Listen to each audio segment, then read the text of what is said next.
आणि पंचायत समितीच्या नवनिर्वाचित सदस्यांच्या सत्कारासाठी आज या ठिकाणी उपस्थित असलेले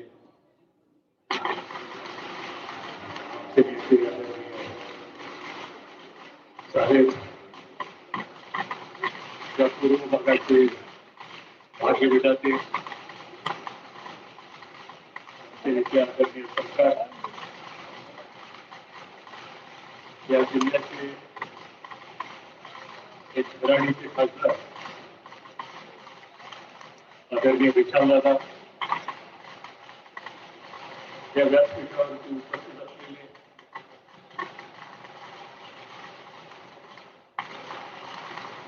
सांगली मार्केट समितीचे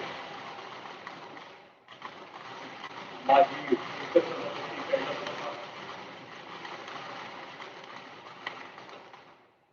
धनराज बाळ, बाबुंडांना, बुरशे, दिनकरराव पाटील, पिंटू सावंत, बल्लू, माझ्याबरोबर माझे काम करणारे माझे सहकारी राष्ट्रीय संघटने,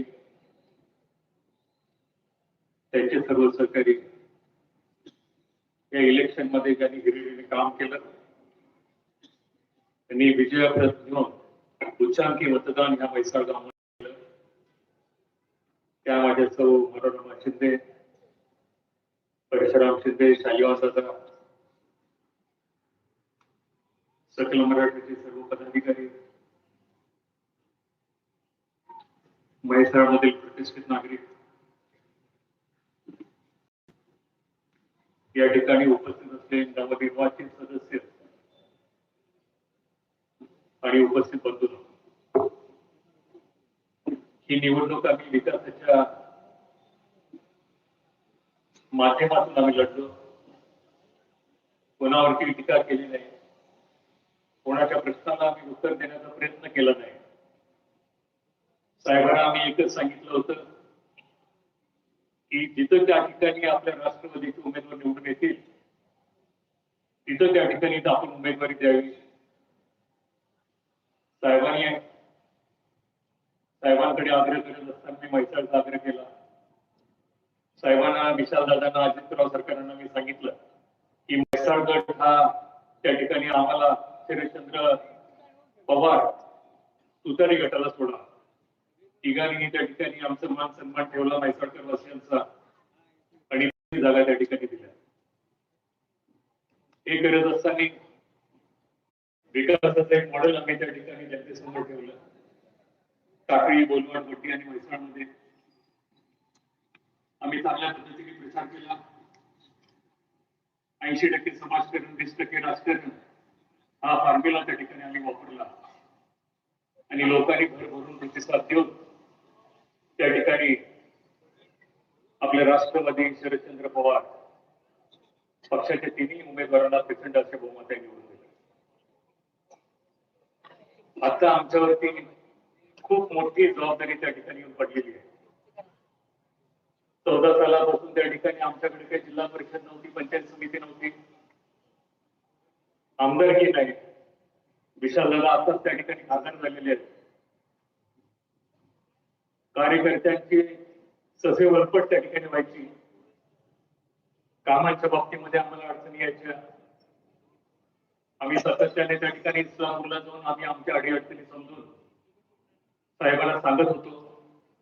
साहेब मार्ग काढत होते आणि कसं तरी करून त्या ठिकाणी आम्ही तस धरला. हे करत असताना विशालदादा, आमच्याकडे ग्रामपंचायत सुद्धा नव्हती. त्याबद्दल मला खंती नाही आहे, दुःख नाही आहे. पण विशालदादा, मला एका गोष्टीचं खंत वाटते की मी माझ्या जिल्हा परिषदेला विशालदादा माझ्या दिवाणजीला निवडून आणू शकतो, कंडक्टरच्या पत्नीला निवडून आणू शकतो, माझ्या पीएच्या मंडळीला मी निवडून आणू शकतो. पण विशालदादा, माझ्या वेळेस काय होतं हे मला त्या ठिकाणी समजत नाही. उत्साहाने त्या ठिकाणी पिंटू उमेदवारी देतात आणि शेवटी मान खालती घालून आम्हाला इस्लामपूरला जावं लागतं. तसं यावेळी त्या ठिकाणी विशालदादा आम्ही काही करून दिलं नाही. विशालदादा तुमच्या माध्यमातून 2002 साली मी डीसीसी बँकेत उभारलो. नेमकं एक मातांनी पडलं, जाऊन दे म्हटलं. हरिपूर मधून उभारलो, दिला दणका ठेवून. म्हैसाळ मध्ये दिला, त्या ठिकाणी सुपर दणका दिला. तुम्हाला सांगतो की काय भानगड आहे मला काय त्या ठिकाणी कळायला तयार नाही. मी कुणाला रुचतोय, कुणाला रुचत नाही, कदाचित माझा स्पष्टपणा त्या ठिकाणी लोकांना नडत असेल, त्यामुळे या घटना घडत असतील असं म्हटलं तरी काय वावगं ठरणार नाही. पण पिक्चर मध्ये एक डायलॉग आहे, साहेब मारता तो वेगळा आहे. तो डायलॉग असा आहे कि तुमने मुझे 10 मारा लेकिन मैंने तुझे एक ही मारा, लेकिन जबरदस्त मारा. अनेक आघात त्या ठिकाणी माझ्यावरती झाले, अनेक पराभव त्या ठिकाणी बसवण्याचं त्या ठिकाणी धैर्य मला परमेश्वरांनी त्या ठिकाणी दिलं. पण आता आपला कार्यक्रम होऊन जायचं नाही असं 100% विचारदादा मी त्या ठिकाणी ठरवलं. आपण कार्यक्रम करायचो, योग्य व्यक्तीचं त्या ठिकाणी करायचंय. पण आता ती वेळ नाही आहे. आज इथं विरोधकांवरती टीका करणं, आपला वेळ त्या ठिकाणी घेणं, आपली बुद्धी खर्च करणं, त्याच्यामध्ये मी काय, मला स्वारस्य नाही आहे, त्याच्यामध्ये मला काय आनंद नाही आहे. इथे त्या ठिकाणी ग्रामपंचायतीची निवडणूक लागणार आहे. सरपंच पदाचे उमेदवार कोण आहेत हे आपल्याला माहित आहे. पॅनल कसं उभारणार आहे हे आपल्याला माहित आहे. त्या दृष्टिकोनातून पुढील प्रयत्न आमचे त्या ठिकाणी राहणार आहेत. आणि असं यश ग्रामपंचायतीला त्या ठिकाणी आपण द्यावं असं आम जनतेला त्या ठिकाणी मी कळकळीची विनंती करतो. विकासासाठी त्या ठिकाणी मी कटिबद्ध आहे. गावचा विकास झाला पाहिजे, सामान्यांचे प्रश्न मिटले पाहिजे, रस्ते झाले पाहिजे, दिवाबत्ती त्या ठिकाणी चांगल्या पद्धतीने लागली पाहिजे, रस्ते झाले पाहिजे. या सगळ्या गोष्टी त्या ठिकाणी व्हायच्या जर असतील तर जिल्हा परिषद, पंचायत समिती आणि ग्रामपंचायत हे आपल्याकडे असणं विकासाच्या दृष्टिकोनातून गरजेची बाब आहे. आम्ही सत्तेच्या मागे कधी धावत गेलो नाही. जो निर्णय लोकांनी दिला तो त्या ठिकाणी आम्ही मान्य केला.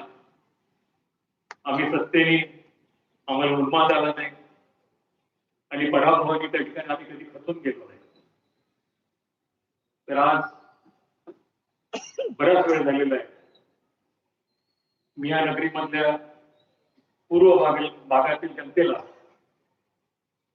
माझ्या वतीने त्या ठिकाणी धन्यवाद देऊ इच्छितो.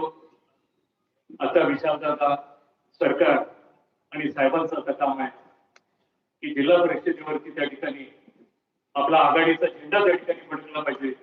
आपला अध्यक्ष, उपाध्यक्ष, सभापती आपले झाले पाहिजे. मी काय फारसा मोठा नाही आहे गणित घालण्यामध्ये, तर ह्या गोष्टी आपण करा अशी अपेक्षा या प्रसंगी या ठिकाणी व्यक्त करतो. बराच वेळ झालेला आहे. आपण माझं मनोगत शांत पद्धतीने ऐकून घेतलं त्याबद्दल सर्वांचे आभार मानून मी माझे 2 शब्द संपवतो. जय हिंद, जय भारत.